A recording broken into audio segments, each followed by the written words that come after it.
Well, you're gonna have to forgive the teak. It is in the midst of being refinished, but I was wrapping up the battery install first so that the boat's usable while we're working on the teak. Installed 2 Lion Energy lithium-ion batteries.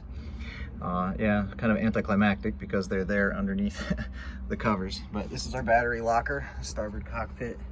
So lighting's pretty bad for this, but I have 2 lithium iron phosphate batteries wired in parallel, and then I have 2 lead acid start batteries that are linked with an ACR, and then I also installed a 1-2 combine off switch here in the locker for the start batteries.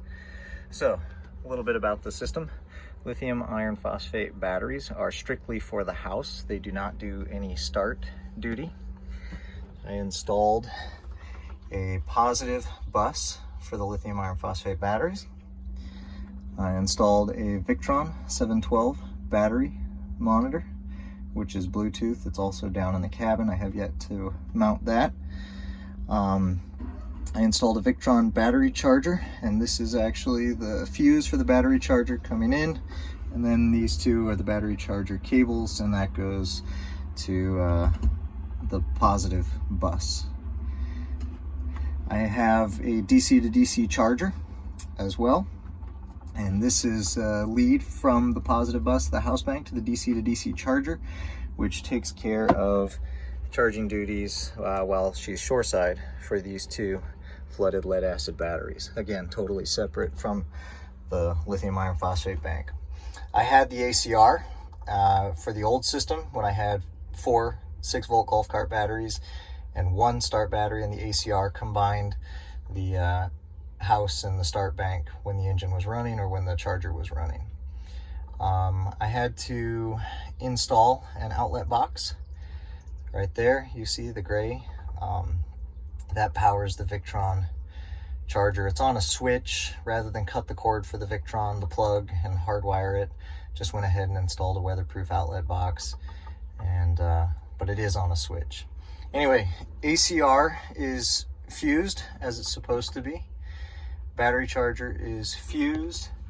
The lithium iron phosphate batteries, they also have a fuse, even though the BMS, of course, ought to protect them, but I've fused it anyway because I had one.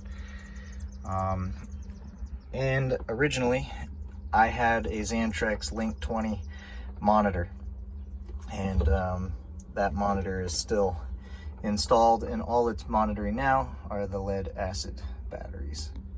I'll show you the setup down below.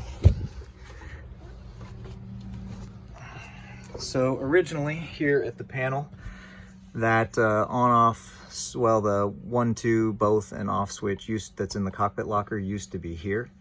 I went ahead and just installed a simple on-off switch for the house bank.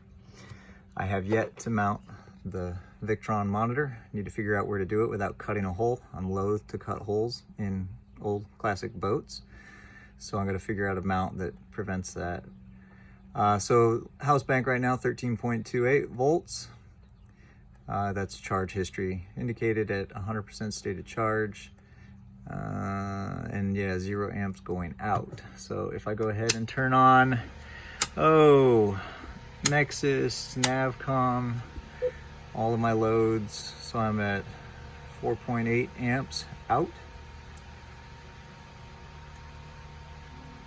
It'll calculate my time at this amperage. You can see it's in hours. And then I'm currently drawing 64 watts, 4.8 amps. So back here where I had my old Iota battery charger, I went ahead and installed the Victron 30 amp charger. Both of these have Bluetooth wireless function, which is really cool. So the 30 amp charger on the right there has a specific profile for lithium iron phosphate batteries, and you can customize it as well. The Orion Smart DC to DC charger, that's the 18 amp version there.